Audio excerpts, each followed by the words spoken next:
lucky enough to honor Teresa Woo-Paw tonight, and I had a chance to speak with her earlier in the evening. And what a lovely woman, and I'm going to read her bio, which is very impressive. But I was touched that she shared with me that her commitment to raising awareness and breaking barriers started with her own father, and that she continues his legacy as a commitment to community. Teresa Woo-Paw has dedicated her career to promoting active civic engagement and volunteerism, social inclusion, cross-cultural understanding, and anti-discrimination awareness. An active part of her community for 40 years, Teresa founded 7 organizations, including the Asian Heritage Foundation, the ACCT Foundation, the Ethno-Cultural Council of Calgary, and the Calgary Chinese Community Services Association, as well as served on over 30 committees, 30 committees and boards at local, provincial, and national levels. Teresa gathers Albertans together to work for a better Alberta. The foundation of her work is to bring Albertans along a journey to demonstrate the value of diversity in our province. Teresa has made history by breaking barriers to not only raise awareness of her personal Chinese heritage, but also the multicultural contribution of all Albertans. Her community service has earned Teresa an Immigrant of Distinction Award, YWCA's Women of Distinction Award, the Chinese Canadian Legend Award, the Queen's Jubilee Award for Multiculturalism and Community Service, the Canadian 125th Commemorative Award for Community Services, and the Queen Elizabeth's 60th Jubilee Award. Teresa is the first trustee and chair of the Calgary Board of Education of Asian Canadian descent, and the first female member of the Legislative Assembly of Alberta and the Cabinet Minister of Asian Canadian descent. She breaks barriers and smooths a path for all of us to dream about how to change the trajectory of our shared history. Teresa is truly a woman making history. I am pleased and proud today to present Teresa Woo-Paw with the Heritage Park Women Making History in Alberta.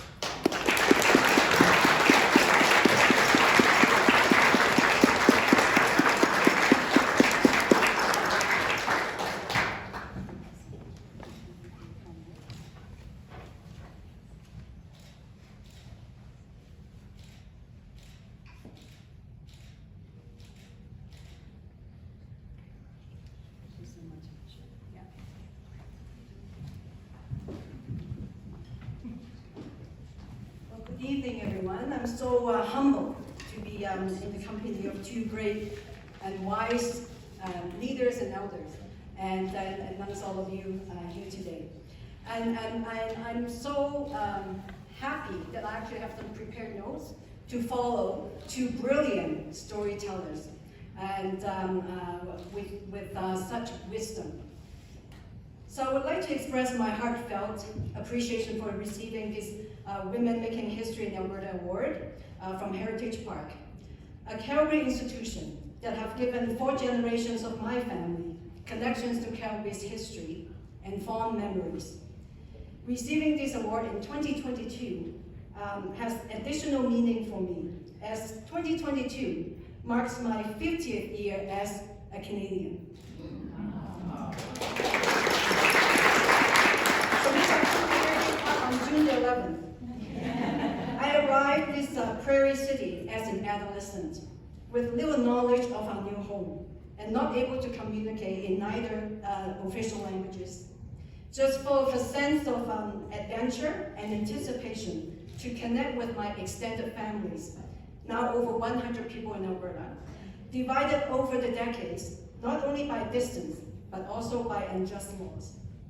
It was unwavering family support, the great equalizer of the Canadian public education system and social support, that made possible for me a path of successful settlement, integration, to full social and civic participation. From beneficiary of generous welcomes, to tested institutional receptions, to privileged roles in public services, it has been an incredible journey of half a century. I do have 3 grandchildren. So I want to thank the people who nominated me, and I don't know who they are, and the Calgary Heritage Park for this honor that I deeply appreciate. And my family, my parents and my grandparents' sacrifices, and my family's unwavering support, especially my husband, Borg, who's here today. 6 election campaigns. I cannot possibly dedicate to my life endeavors to the extent that I have without their love and support. So thank you to all of you here today, and I wish all of you a wonderful evening. Thank you.